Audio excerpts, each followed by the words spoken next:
on the road again. Antti Pyrhönen on tuttu näky niin crossiradoilla kuin maanteilläkin. Kroatian MM-radalle MX3-luokan maanmestaruussarjassa kolmantena olevan hyvinkääläisen karavaani saapuu suoraan Unkarin harjoitusleiriltä. Kisapaikka ja ihmiset ovat tuttuja jo vuosien takaa.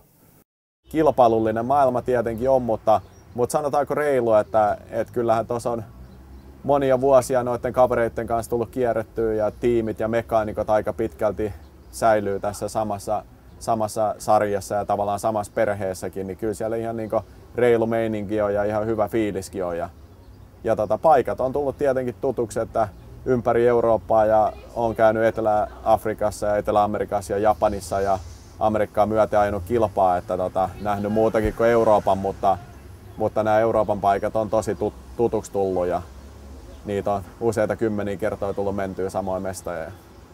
Intohimo itse sille ajamiselle on totta kai suuri, mutta se menestyminen varsinkin, niin se on se, minkä takia mä ajan motocrossia, että on tää niin kovaa työtä, että justiinsa nämä reissupäivät ja aika askeettiset olosuhteet, mitä tehdään ja autoratis ollaan ja kovaa reeniä ja loukkaantumisriski on aika suuri, niin ei sitä tavallaan ihan pelkästään enää nautinnosta lajiin te. Et kyllä se on kyllä se sitten, kun on tehnyt sen duunin ja käynyt sen tien läpi ja sitten onnistut siinä kilpailussa palkintopallille, niin se antaa sen niin suuren tunteen, että se on se syy, minkä takia tätä tekee, että menestyy. Omassa tallissaan yhdessä Ludde Söderbergin kanssa ajava, monet kivikotkin kokenut Pyrhönen haluaa siirtää lajitietoa nuoremmille suomalaiskuljettajille.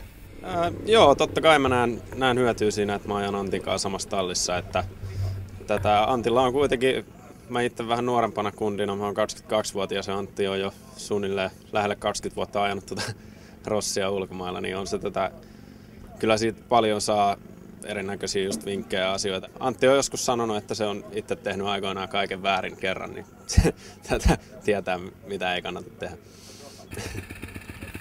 Täksi kaudeksi Pyrhönen asetti tavoitteekseen maailmanmestaruuden. Kirkkain mitali on yhä omissa käsissä. No on se tavoitteena, että se on se syy, minkä takia mä ajan motocrossia vielä, että 2009 voitin MM-pronssimitallia ja on tavallaan saavuttanut mun motocross-uran kaikki unelmat, mitä pystyy saavuttamaan. Mulla on henkilökohtainen MM-mitali, Euroopan mestaruus, mä oon ajanut tehdastiimissä. Mä oon saanut tältä lajilta tosi paljon, tietenkin antanut myös, joutunut antaa paljon, että on sattunut pahoja loukkaantumisia, mutta se minkä takia teen, niin se on se maailmanmestaruus houkuttaa niin paljon ja se on se suuri unelma. Ja nyt siihen on kaikki mahdollisuudet, mies on kunnossa, tiimi on hyvä pyörään, niin nyt se otetaan. Näillä mennään.